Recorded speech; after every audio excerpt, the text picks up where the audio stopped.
Assalamualaikum warahmatullahi wabarakatuh. Saya Teguh Hartati, dosen program studi pendidikan seni drama tari dan musik, Fakultas Keguruan dan Ilmu Pendidikan Universitas Siak Kuala. Saya Ketua Pelaksana Program Inovasi Seni Nusantara tahun 2020.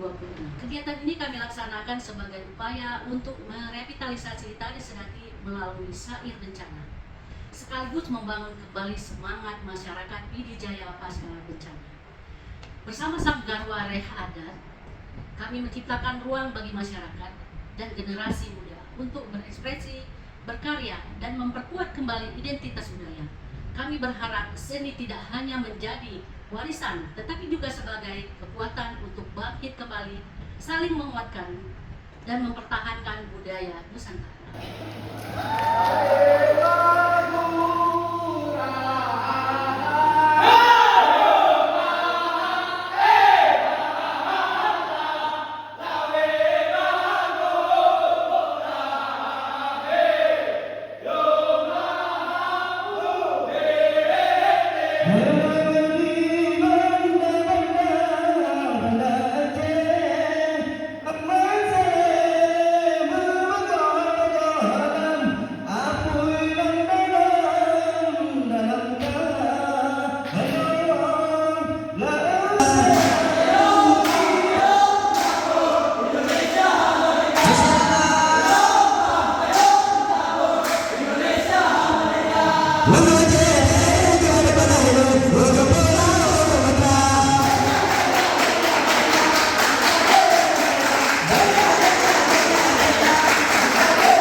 Saya serahkan seperangkat alat inovasi dan tari sedati kepada Sanggar Wareh Pidijaya.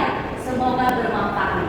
Saya terima inovasi seni dan baju sedati dari Ketua Pelaksana PISN 2026 Universitas Siak Kuala, dan insya Allah akan saya gunakan sebaik-baiknya untuk Sanggar Wareh Adat Pidijaya. Assalamualaikum warahmatullahi wabarakatuh. Saya Rosna, pengurus Sanggar Wareh Adat Gampung Genting Kabupaten Pidijaya. Kami sangat berterima kasih kepada Universitas Siak Kuala melalui program Inovasi Seni Nusantara yang telah mendampingi kami menghidupkan kembali tari sedati melalui syair bencana. Bencana memang meninggalkan luka, tetapi kami tidak ingin terpuruk. Melalui seni sedati, kami menyampaikan semangat untuk bangkit, saling menguatkan, dan mantap masa depan dengan penuh harapan. Kami bangkit melalui seni dan budaya. Sekian, terima kasih. Assalamualaikum warahmatullahi wabarakatuh. Ada goodbye ya, saling dengar. Oke, terima kasih.